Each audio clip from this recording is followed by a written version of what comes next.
vraiment l'essence de cette presse, c'est pas tellement technique, même si on va parler un peu d'histoire, on va parler un peu de cas concrets, on va parler un peu de technique, un peu de maths, mais très très vite. Mais c'est surtout de repartir en ayant une idée de voilà, l'étendue des solutions auxquelles ça peut répondre. Donc, on va tout de suite commencer avec une petite introduction sur, voilà, c'est une technique financière, mais c'est surtout une solution à de nombreuses problématiques. Donc, qu'est-ce que c'est qu'un LBO, un leverage buyout? En fait, c'est un rachat, une acquisition financée en partie ou en totalité par la dette bancaire. Autrement dit, une technique financière qui consiste à acheter une entreprise en l'endettant. Donc, tout l'enjeu ensuite, évidemment, c'est que l'entreprise dégage suffisamment de trésorerie pour rembourser la dette. Et il faut savoir que même si ça peut paraître des opérations qui sont exotiques, en fait, c'est une part très, très importante du marché du M&A pour les PME. Pourquoi? Parce qu'en fait, il faut comprendre un peu d'où ça vient. C'est né dans les années 80, 70-80 aux États-Unis, où il y a eu toute une génération de papy boomers qui ont créé des boîtes pendant les 30 glorieuses après-guerre. Arrivés à la retraite, ils se sont dit, j'aimerais bien vendre ma boîte, mais j'ai absolument pas envie de la vendre à mon pire concurrent qui m'a mis la tête sous l'eau pendant des années et qui maintenant veut me racheter pour me faire disparaître. J'ai envie que ma boîte continue son chemin de façon autonome et avec ses équipes qui ont participé à créer la valeur. Donc, j'ai envie de revendre à mes managers. Le problème, c'est que ces managers n'ont pas les moyens financiers de racheter ma boîte. Donc, comment je fais? Et c'est là où le marché financier a inventé ces solutions-là, où en mettant beaucoup de dettes bancaires et en mettant des financements de type fonds d'investissement au capital, on arrive à permettre à des managers qui n'ont pas forcément beaucoup de moyens de racheter leur boîte. C'est comme ça que c'est né. Et maintenant, il y a eu toute une diversité d'opérations qui sont nées. Et c'est ça qu'on va essayer d'aborder. C'est un peu toutes les problématiques auxquelles ça peut répondre. En fait, en résumé de cette presse, tout est sur cette slide. Ça répond à des enjeux patrimoniaux. Donc, j'ai fait des codes couleurs. Je m'essaye un peu au marketing. J'ai essayé de mettre en bleu tout ce qui est lié au patrimonial et en vert ce qui est plutôt lié au développement de la boîte et à la gestion de la boîte. Et en rouge, la transmission qui est un peu finalement une synthèse des deux. En fait, l'idée derrière tout ça, c'est de vous dire que quand vous êtes chef d'entreprise, vous n'avez pas le choix entre je vends tout et je pars ou je reste comme je suis, je me verse des dividendes. En fait, tout est paramétrable entre les deux dans la limite de ce que le marché financier est capable d'offrir. Et ça, c'est mon métier, c'est de créer sur mesure la solution qui permet de vous adapter aux enjeux de la boîte, aux enjeux des actionnaires et à leurs attentes et ce que le marché financier est capable d'offrir en termes d'instruments financiers. Donc, si on regarde sur les enjeux de gestion patrimoniale, ça permet de faire un cash out sur mesure. Ça permet de diversifier son patrimoine, donc récupérer à titre personnel une partie de la valeur de sa boîte, tout en réinvestissant de façon majoritaire ou minoritaire dedans pour bénéficier de la croissance future. Et en termes de gestion de son entreprise, ça permet de fidéliser les cadres clés en les mettant au capital, d'accélérer le développement et d'augmenter la valeur à terme. Voilà, c'est toutes ces notions qu'on va essayer d'aborder pendant cette presse. Est-ce que j'ai rien oublié sur cette slide-là? Je ne crois pas. Donc, là, l'idée dans l'introduction, je vais vous donner 4 exemples d'opérations que j'ai faites dans les dernières années et j'ai choisi 4 opérations qui ont absolument rien à voir en termes de problématiques. Et pourtant, c'est la même technique financière qui a répondu à des problématiques qui n'avaient rien à voir. Donc, si on commence pour les passionnés de montagne et de haute montagne, beaucoup de gens connaissent la marque Millet, qui est une référence mondiale dans la haute montagne, dans le ski et l'alpinisme. C'est une boîte qui, en 2022, quand on a fait le LBO, fêtait ses 100 ans et qui, depuis 50 ans, n'était plus détenue par la famille. Elle était détenue par, cette histoire du capitalisme, elle était détenue par un groupe suisse dans la lingerie féminine qui souhaitait, eux, se recentrer sur leur cœur de métier et donc céder toutes leurs marques lifestyle outdoor qu'ils avaient développées, qu'ils avaient acquises au fil des années, et notamment le groupe Millet et La Fuma, qui à l'époque était dirigé par Romain Millet, mais qui n'était pas actionnaire. Mais il se trouve que c'était un des descendants qui était à la tête de ce groupe-là. Que la famille reprenne ce groupe-là pour lui donner un nouveau souffle. Donc il y avait aussi un enjeu de gestion de la boîte, c'est que c'était pas au cœur des préoccupations du groupe qui le détenait. Et il y avait un besoin de renforcer les fonds propres parce qu'on est sur un marché du lifestyle outdoor qui de plus en plus, de l'équipement technique outdoor qui de plus en plus va sur le lifestyle. Vous connaissez tous les marques comme Patagonia, qui est un bon exemple, qui sont à la base des marques techniques et qui aujourd'hui sont des marques lifestyle. Donc il y avait cette ambition-là.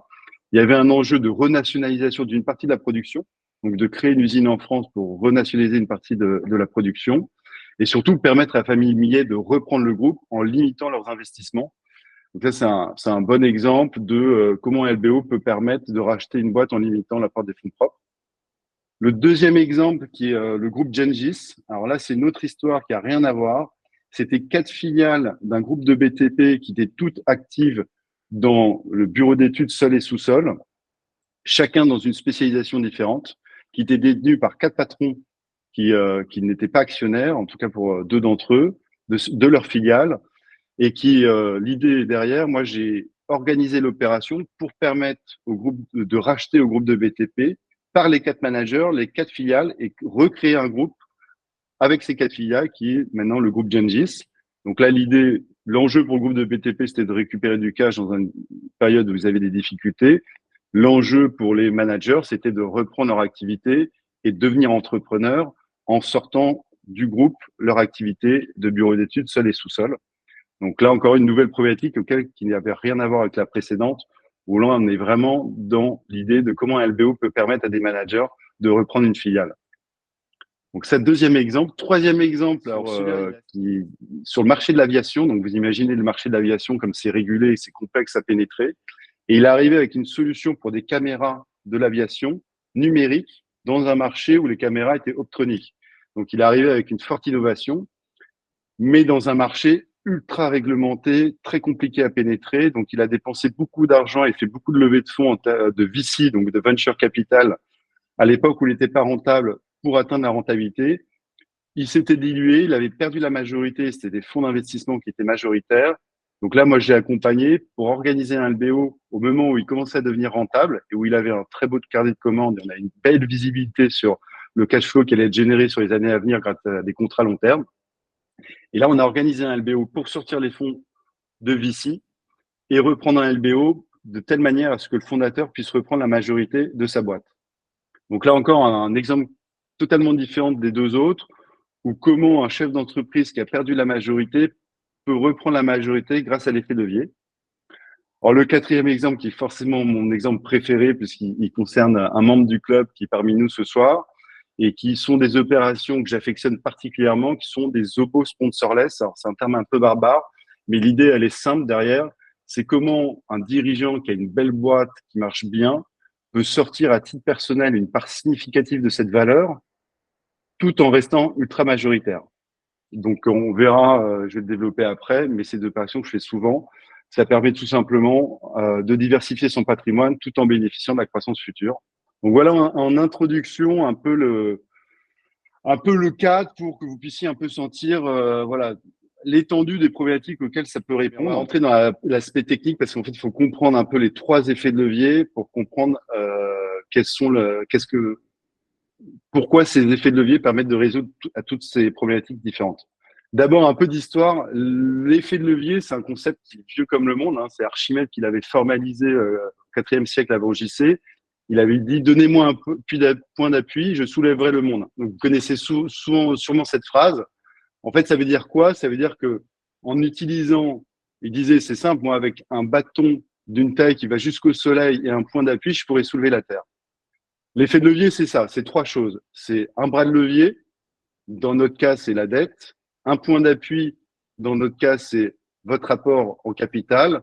Et ce qu'on va essayer d'élever, c'est le rendement de cet apport-là. Et c'est ça l'effet de levier, et c'est pour ça qu'on parle de leverage buyout, rachat par effet de levier. Leverage, c'est levier. Alors, il y a 3 effets de levier dans un LBO. Le premier, c'est l'effet de levier juridique. Donc là, j'ai fait un petit cas tout simple. On a une boîte qui vaut 20 millions. On va créer une NewCo, donc c'est une holding, hein, tout simplement, qui à l'actif va avoir 100% des titres de notre société opérationnelle, de la cible, donc une valeur de 20 millions à l'actif. Et au passif, on va la financer avec 10 millions de dettes et 10 millions de capital. Donc l'effet de levier juridique, c'est qu'en apportant seulement 50% de la valeur de la société, 10 millions, on détient 100% d'une entreprise qui en vaut 20 millions. Et ça, cet effet de levier juridique, il y a plein de groupes connus de tous, Bolloré, Drahi, LVMH, ont créé des empires en contrôlant des empires et en développant très vite des empires grâce à cet effet de levier juridique. Ils détenaient toujours 50% minimum, 51% minimum de leur boîte pour en détenir le pouvoir, même si ils n'avaient pas forcément à immobiliser tous les fonds propres dedans. Deuxième effet, c'est l'effet de levier financier. Alors là, c'est le plus important. C'est celui qui excite la place financière depuis des années. Il faut savoir que le monde du non-coté, du private equity, a explosé par rapport à l'investissement non coté ces dernières années parce que les promesses de rendement sont extrêmement attractifs. Et notamment, c'est le cas du LBO, qui est la grande partie des opérations de private equity. Alors là, on va rentrer un peu dans un peu de technique. Donc, si on prend notre cible, elle fait 20 millions elle a 20 millions de valeur. Elle a une rentabilité de 15%. Ça veut dire qu'annuellement, elle dégage 3 millions d'euros. J'ai mis pour la racheter 10 millions de dettes qui me coûtent 5%. Donc, ça veut dire tous les ans, le coût de ma dette, c'est 500 000 euros. Donc, moi, ce qui reste sur mon capital, c'est 2,5 millions d'euros. 3 millions moins 500 000. Donc, moi, je récupère 2,5 millions d'euros par an. Alors, dans les faits, c'est pas tout à fait, c'est pas par an, mais c'est à la fin qu'on les récupère. Mais c'est juste pour vous expliquer. Donc, sur les 10 millions que j'ai investis, moi, le rendement annuel, il est 2,5. Donc, ça fait un rendement de mes fonds propres de 10 millions de 25%, alors même que la rentabilité de la boîte n'est que de 15%. C'est ça l'effet de levier financier. C'est pour ça que le LBO s'est autant développé, autant en termes d'allocation d'actifs par les gros asset managers que pour les chefs d'entreprise ou les managers qui trouvaient un intérêt financier évident. Et le troisième effet de levier, c'est l'effet de levier fiscal. C'est que tous les ans, la cible va remonter via des dividendes à Newco le montant qui lui permet de payer les annuités de la dette. Donc, grâce au régime mère-fille, c'est pas imposé ou à la marge, il y a une quote-part de 1%, mais c'est rien du tout. Donc, il n'y a pas d'imposition, il n'y a pas de non-double imposition sur les dividendes. Et le deuxième effet, c'est grâce à l'intégration fiscale, je vais pouvoir déduire de mon résultat imposable de ma société opérationnelle, donc mon résultat courant avant impôt, je vais pouvoir déduire les intérêts de ma dette. Donc, quand on a une dette qui coûte 1% ou 2%, c'est pas très significatif. Quand la dette coûte 5 à 10%, ça devient très intéressant pour réduire le résultat imposable. Alors là, l'idée, en fait, on va rentrer un peu dans le cœur d'une petite histoire que je vous ai écrite, qui est une magnifique histoire d'entreprise, mais comme il y en a plein, hein, il y a plein d'histoires d'entreprises qui ont des parcours comme ça. On va voir sur 10-15 ans 3 LBO successifs qui vont être réalisés à 3 stades de développement différents pour répondre à des enjeux qui n'ont rien à voir. Donc, notre belle boîte, elle commence en année N. Elle fait un chiffre de 7,5 millions d'euros. Elle a une profitabilité d'EBITDA de 13%. Donc, elle a fait 1 million d'EBITDA. Alors, pour ceux qui sont pas familiers avec la notion d'EBITDA, en fait, elle est essentielle dans le monde de la finance. C'est tout simplement le résultat d'exploitation plus toutes les charges calculées, donc toutes les dotations d'amortissement. En gros, combien génère votre boîte sur l'opérationnel, hors exceptionnel, hors charges calculées, hors aspect financier. C'est vraiment ce que génère opérationnellement la boîte, quelle que soit sa structure d'endettement. Et puis notre boîte a cette c'est l'équivalent de l'excédent, à peu de choses près, c'est l'équivalent de l'excédent brut d'exploitation en français. Il y a une petite différence avec le monde anglo-saxon, mais c'est marginal. Donc, notre dirigeant en année N, il a une belle société qui a des belles perspectives. Il a 40 ans. Lui, son enjeu en termes de gestion de l'entreprise, c'est fidéliser son DG parce que il sait que il tient une bonne partie de l'avenir de la boîte, augmenter la profitabilité parce qu'il sent qu'il en a sous le pied. Et à titre personnel, c'est sécuriser financièrement sa famille. Sa femme comprend pas pourquoi il passe sa vie au bureau et elle aimerait bien en voir un peu la monnaie de la pièce. Donc l'idée, c'est pouvoir s'acheter sa résidence principale, pouvoir mettre de l'argent de côté pour financer les études, mais sécuriser vraiment financièrement sa famille. 5 ans plus tard, la boîte s'est fortement développée. Elle fait 3 millions d'EBITDA, 17 millions de chiffre d'affaires. Le dirigeant a 45 ans. Il a encore plein d'ambition pour sa boîte et puis il a envie de prendre un peu plus de hauteur. et il a envie de se lancer dans des acquisitions. Donc, il a besoin de renforcer les fonds propres pour faire des croissances externes, racheter des petites boîtes pour aller encore plus vite dans son développement. Et en termes de gestion de l'entreprise, il a envie d'intéresser aussi au capital son CODIR. Donc, les 5-6 hommes clés qui y a en dessous du DG, qui chacun maîtrise une partie importante du business et sur lequel il a envie de se reposer pour la gestion quotidienne de la boîte.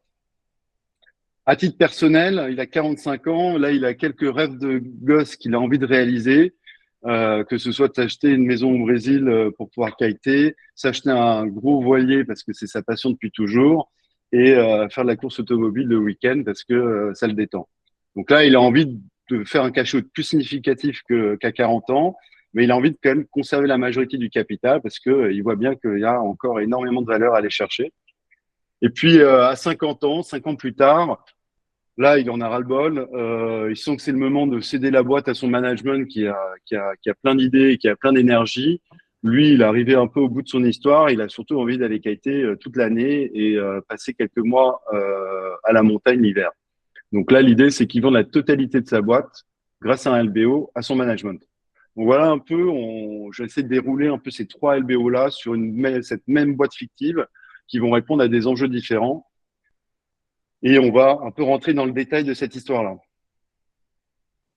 Donc, on va faire trois LBO qui n'ont rien à voir. En année N, on va faire ce qu'on appelle un no-go sponsorless, donc un owner buyout, c'est-à-dire une vente à soi-même, sans dilution du capital, donc juste par l'endettement financier.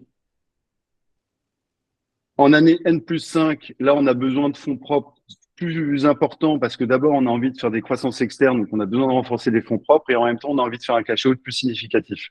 Donc, ça nécessite de faire entrer en minoritaire un fonds d'investissement. Et puis en année 10, là, on va faire un MBO majoritaire, donc Management Buyout. Donc, c'est le rachat en LBO par le management. Le LBO, les managers n'ayant pas les moyens de racheter la totalité de la boîte vu sa valeur, même pas la majorité, on va faire entrer un fonds en majoritaire qui va venir aux côtés du management pour racheter la boîte et sortir complètement le fondateur et le fonds minoritaire qui était rentré au tour précédent. Donc, c'est ces trois opérations qu'on va faire successivement. Alors, si on se concentre un peu sur le fondateur et l'effet de levier pour lui. En année N, lorsque la boîte faisait 1 million d'EBITDA, on l'a valorisé 6 fois l'EBITDA. Alors, le multiple d'EBITDA n'est pas énorme, mais il se vend à lui-même, donc on n'a pas intérêt à avoir un trop fort multiple, premièrement. Et deuxièmement, la boîte est petite, donc c'est difficile d'atteindre des gros multiples. Mais il a 6 millions de valeur entre les mains. Il va en réinvestir 3 millions dans le cadre du LBO et il va en faire un cash out de 3 millions. C'est le fameux sécuriser sa famille pour acheter sa résidence principale et mettre un peu d'argent, mettre de l'argent de côté pour financer les études des enfants. 5 ans plus tard, la valeur de sa participation, donc des 3 millions qu'il a réinvesti, s'est transformée en 22,5 millions d'euros. Sur ces 22,5 millions, là, il a envie d'en prendre une part plus significative du capital tout en conservant la majorité. Donc, il va prendre 10 millions, c'est le petit rectangle du bas en vert, et il va réinvestir 12,5. Ces 12,5, 5 ans plus tard, vont se transformer en 50 millions, et c'est ce qui cédera en totalité lors du dernier LBO. Donc ça, vous voyez l'effet de levier pour le chef d'entreprise, qui en fait s'est vendu 2 fois sa boîte à lui-même, et à la fin a vendu la totalité à son management. Alors là, le cas du DG, il est vachement important pour que vous puissiez un peu toucher du doigt à quel point c'est un outil de motivation énorme pour des managers qui ont potentiellement une âme d'entrepreneur, mais qui n'ont pas le désir de prendre de risques et qui n'ont pas forcément les moyens de racheter une boîte. Mais ils ont quand même un peu de tout de côté. Donc notre DG, en année N, la boîte fait 7 millions, 1 million d'EBITDA, et il a envie d'investir, il peut investir 200 000 euros dans le cadre du LBO de Lobo Sponsorless. Donc là, c'est important de voir l'effet de levier juridique, c'est que s'il avait investi 200 000 euros dans la boîte en direct, il aurait eu que 3%. Grâce à l'effet de levier, il en a 6%. Donc il double sa participation grâce à l'effet de levier juridique. 5 ans plus tard, la valeur de la boîte est de 24 millions. Sa valeur des 200 000 s'est transformée en 1,5 million d'euros. Et il réinvestit la totalité dans l'obo minoritaire. Et il détient au cours de l'obo minoritaire, à côté du fonds et du CODIR et du fondateur, il détient 7,5% du capital.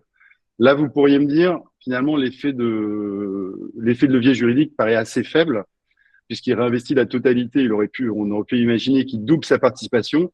Mais dans le cadre de cette opération-là, comme je fais du cash-in, finalement, l'effet de levier juridique est pas si important que ça. Par contre, on a des moyens de se développer plus fortement, donc d'avoir un gâteau plus gros à la fin. 10 ans plus tard, après avoir investi ces 200 000 euros, la boîte fait 81 millions d'euros de valo. On est à 9 fois les EBITDA en termes de valorisation, et le DG réinvestit 100% de ses parts dans le MBO majoritaire. Mais donc, on pourrait imaginer qu'à ce moment-là, il cède la totalité. S'il avait cédé la totalité, ces 200 000 euros se seraient transformés en 6,1 millions d'euros. Donc, il aurait fait x30 son investissement en 10 ans. Donc là, c'est juste pour vous faire toucher du doigt à quel point c'est un outil extrêmement puissant en termes de motivation pour les dirigeants.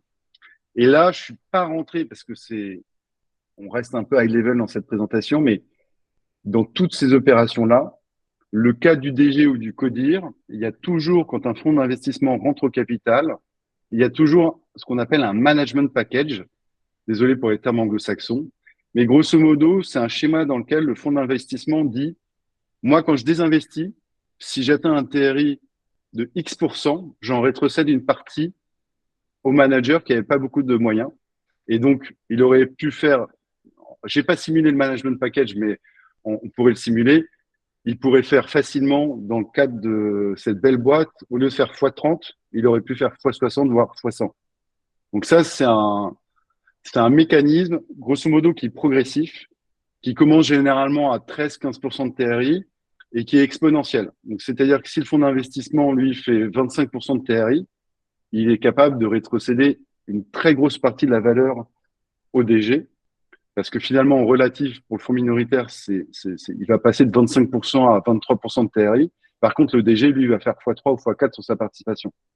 Donc, l'effet, il est énorme pour le DG. Il est assez limité pour le fonds d'investissement, mais par contre, c'est un super outil de motivation pour le fonds, parce que lui, il ne rétrocède et il intéresse l'équipe de direction que sur son cash out, donc que quand il a cranté sa rentabilité. Voilà, en synthèse, ce qu'il faut retenir, si on prend les différentes notions que j'avais abordées, cash out sur mesure, donc ça va de la cession minoritaire du capital, voire pas de cession du tout du capital dans le cadre de l'OBO sponsorless, à la cession totale et en passant par la cession majoritaire du capital. Ça permet de diversifier son patrimoine, donc on récupère à titre perso une partie de la valeur de son entreprise, tout en bénéficiant de la croissance future. Donc ça, c'est ce qu'on a vu avec le fondateur qui, au fur et à mesure, cash out, mais continue à bénéficier de la création de valeur grâce au LBO notamment. C'est un outil de fidélisation des cadres. D'abord, c'est l'opportunité de devenir actionnaire. Donc, il y a beaucoup de cadres qui sont sensibles parce qu'ils ont potentiellement l'âme d'entrepreneur. Il y a en place un management package hyper incitatif pour des cadres qui n'ont pas beaucoup de moyens et du coup, qui vont avoir récupéré une partie de la valeur créée pour le fonds. Donc, il y a un sentiment aussi de justice pour eux qui est assez satisfaisant. Il y a un engagement à moyen terme parce qu'évidemment, quand on rentre dans ce type d'opération, si on part pour de mauvaises raisons au cours de la vie du LBO, bah, on est sévèrement sanctionné sur sa part en capital. Donc, on est un peu contraint d'aller jusqu'au bout du LBO, sauf cas drame personnel. Donc ça, si vous avez déjà entendu parler de bad, medium, good liver, c'est ces notions-là. Géraldine, qui parmi nous connaît bien ça. Mais voilà, il y a cette notion d'engagement à moyen terme. Ensuite, il y a la notion d'accélérer le développement. Contrairement à ce qu'on peut entendre dans beaucoup de médias, c'est moins le cas, mais ça a été le cas à une époque. On disait que les LBO, ça a empêché les boîtes de se développer parce qu'on surendettait les boîtes. En fait, quand on regarde sur une période longue les statistiques, les boîtes sous LBO font plus de croissance et ont une performance opérationnelle bien supérieure aux autres boîtes.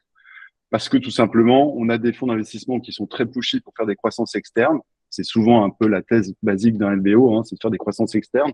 Et on pourra revenir sur cette notion-là un peu plus tard. Ça permet d'en profiter pour renforcer les fonds propres et partir sur de nouveaux projets de capital développement, ouvrir une nouvelle usine, ouvrir un nouveau marché à l'international, faire des acquisitions. Ça permet aussi de mettre en place une gouvernance qui a plusieurs effets. Alors, généralement, ça va structurer, ça va être un peu moins la boîte de l'homme providentiel, de la figure du commandeur. On va mettre en place généralement une vraie gouvernance avec un codir, avec des responsabilités, des gens qui rentrent au capital. Et ça va augmenter la profitabilité à terme et la valeur à terme. C'est la notion d'augmenter la valeur à terme. Parce qu'en faisant ça, en faisant, mettant en place une gouvernance, en leur donnant accès au capital, on réduit la dépendance à l'homme clé. Moins une boîte est dépendante à l'homme clé au moment de sa cession, plus elle se valorise. Vous imaginez si vous rachetez une boîte qui est détenue à 100% par un dirigeant qui est un peu le maître le tout puissant de la boîte et qui part du jour au lendemain suite à une acquisition, c'est difficile de valoriser une boîte dans ce contexte-là. En plus, ça permet aussi de valoriser à terme parce qu'il n'y aura pas que la cession industrielle, mais il y aura l'opportunité de faire un LBO puisqu'on aura déjà une équipe de managers en place qui est actionnaire et qui a des velléités de se renforcer au capital. En faisant tous ces leviers opérationnels en termes de croissance, d'augmentation de la profitabilité, eh ben, on va augmenter la taille plus rapidement, généralement, qu'une boîte qui passe sous LBO. Et plus une boîte est importante en taille, plus son multiple de valorisation est élevé parce que plus elle est considérée comme moins risquée. En voilà, en gros, en synthèse, toutes les notions sur lesquelles je voulais qu'on échange aujourd'hui. J'ai essayé de faire assez simple. Je sais que Laurent m'a pas mal coupé de slides pour le rendre le truc le moins technique possible. Donc, en fait, si vous pourriez sortir de cette présentation en ayant en tête que ça résout plein de problématiques différentes et que mon métier,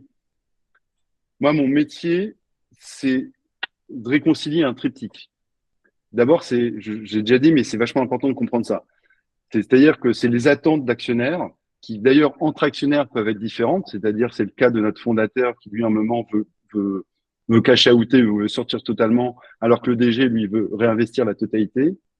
Donc, c'est répondre aux attentes d'actionnaires, répondre aux enjeux d'une boîte qui, en elle-même, a des enjeux de développement, de structuration de la gouvernance. Voilà, chaque étape du développement de sa croissance, elle a des milestones à passer. C'est la deuxième chose. Et la troisième chose, c'est ce que le marché financier est capable d'offrir en termes d'instruments financiers. Et ça, moi, c'est mon métier, c'est de réconcilier les trois pour répondre de la manière la plus pertinente aux attentes de ceux qui mandatent. Si on a un peu de temps, regardez un peu les effets de levier opérationnels, parce que c'est vachement important de comprendre ça. Yes. Grosso modo, je reprends mes trois cas, ma même boîte avec ces trois LBO successifs. En gros, 99% des boîtes sont valorisées de la même façon. Il y a trois variables. C'est le chiffre d'affaires, la marge d'EBITDA et le multiple d'EBITDA. C'est comme ça qu'on valorise une boîte. Il y a des exceptions. Ça va être les boîtes, ça va être tout ce qui est lié à la biologie, évidemment. Quand on développe une molécule, là, la valorisation, elle est complètement différente. À la tech, dans les boîtes ultra tech, ça va être des logiques aussi assez différentes. La promotion immobilière, ça va être aussi un pipe de développement qu'on va valoriser. Mais tout le reste de l'économie, c'est pas plus compliqué que ces trois variables-là. Donc l'idée, c'est de jouer sur ces trois variables pour augmenter la valeur. Dans le cadre du chiffre d'affaires, c'est simple, la croissance, ça peut être par du cashing qui va permettre de conquérir de nouveaux marchés ou de faire des acquisitions de boîtes, de boîtes plus petites que la mienne. Ça va être la marge d'EBITDA, donc pour la faire progresser, ça va être de travailler vraiment sur le PNL. Et ça, d'être sous LBO, ça aide parce qu'on a des ratios à respecter, donc on doit avoir une exigence en termes de profitabilité et d'attention sur la profitabilité qui est essentielle. Et ça va être le multiple d'EBITDA. Grosso modo, le multiple d'EBITDA, c'est déterminé par votre secteur et par votre taille. Le secteur, on peut pas y faire grand-chose, sauf à se diversifier sur des secteurs qui sont mieux valorisés. Par exemple, se développer dans le logiciel quand on a une activité plutôt de conseil, mais on n'a pas beaucoup de leviers. Le vrai levier, c'est vraiment d'augmenter la taille et de réduire la dépendance à l'homme clé. Encore une fois, ça c'est vachement important. Moins une boîte sera dépendante à un homme clé, plus elle sera valorisée par le marché. Donc sur ces trois variables-là, dans notre premier cas, on avait un chiffre d'affaires de 7,5, une marge de 13,13%, donc 1 million d'EBITDA, 6 fois le 1 million, ça nous fait 6 millions de valo. Sur le beau minoritaire, là, ce qui est intéressant à voir, c'est que la création de valeur opérationnelle, on va pouvoir la faire à travers les acquisitions. Ça, ce qu'il faut comprendre, c'est que c'est 90% des fonds de LBO, ils ont à peu près la même thèse de création de valeur. C'est si je rachète une boîte qui est valorisée 24 millions, que je fais des acquisitions d'une boîte qui font 5, 2, 3, 5 millions de chiffre d'affaires, je vais les racheter à un multiple de 6, 7 fois, là où moi, je suis valorisé 8 fois. Donc, la seconde où vous avez acheté la boîte, vous avez déjà créé 1 à 2 fois en valeur, vous avez créé 1 à 2 fois les bidas que vous avez achetés juste parce que vous l'avez intégré à une boîte qui est valorisée 8 fois. Je sais pas si je suis très clair, je peux le refaire une autre fois si vous le voulez, mais ça, c'est essentiel à comprendre parce que c'est vraiment une thèse un peu basique des fonds de LBO. Dans le cadre de notre obo minoritaire, là, si on prend notre cas, on fait un obo minoritaire, on met 10 millions de cash-in, d'argent frais pour faire des croissances externes. Dans mon cas, moi, j'ai mis 6 millions de dettes bancaires et 4 millions d'equity. Je suis pas rentré dans ces détails-là à ce stade, mais derrière, il y a tous les modèles si vous voulez rentrer dans le détail. Sur ces 10 millions d'acquisitions, je vais acquérir différentes boîtes qui vont me faire un total d'EBITDA. C'est des petites boîtes à 500 000, 300 000 euros d'EBITDA que j'ai valorisé 5 fois l'EBITDA. Donc là, dans mon cas, j'ai acheté 2 millions d'EBITDA à 5 fois l'EBITDA, donc j'ai investi 10 millions. Et le lendemain, la seconde où je les ai achetées, elles étaient valorisées 8 fois. Donc j'ai acheté pour 10 millions quelque chose que j'ai valorisé la seconde après pour 16 millions. Avant même de parler d'intégration, de synergie, de cross-selling. Donc ça, c'est important à comprendre et c'est un des gros leviers de création de valeur dans le cadre opérationnel, dans le cadre notamment d'un LBO, mais pas que d'un LBO. Hein. Vous pouvez le faire hors LBO. Une opération de capital développement, vous pouvez très bien organiser une opération de capital développement dans laquelle vous faites rentrer un fonds et de la dette pour faire des acquisitions sans faire de cash out. Mais généralement, c'est concomitant. Et ce qu'il faut garder en tête, comme c'est encore une fois, j'insiste, mais la dépendance faible au fondateur. Quand notre fondateur revend à 50 ans sa boîte, le DG est déjà actionnaire depuis 10 ans et le codir depuis 5 ans. Donc, il est perçu par le marché comme n'étant plus indispensable et comme presque un rôle de président qui va s'occuper un peu des sujets high level comme les croissances externes, mais c'est pas lui qui gère la boîte au quotidien. Donc si on le débranche, excusez-moi d'expression, le quotidien de la boîte va pas changer. Et il n'y a pas une dépendance de clients au fondateur, il n'y a pas une dépendance de fournisseurs au fondateur. Est-ce qu'on peut se raconter d'autres juste sur le management package, un petit exemple ouais, alors ça c'est pas le plus parlant, mais grosso modo c'est ça qu'il faut retenir. Un management package, c'est quoi? C'est que le projet fait, si je vais tout à droite, fait 4 fois les fonds propres sur une période de 5 ans. Un LBO, il fait 4 fois les fonds propres, donc ça, c'est une belle performance. Le fonds d'investissement, lui, va rétrocéder une quote-part de sa plus-value, donc il va pas faire 4 fois lui, mais il fera que 3,6 fois. Là où les bénéficiaires du management package font 4,5 fois. Alors, c'est pas l'exemple le plus parlant parce que je pense que je vois c'est l'exemple que j'avais pris, parce que j'ai pris de slide un deal que j'avais vraiment fait. Les managers avaient beaucoup du capital.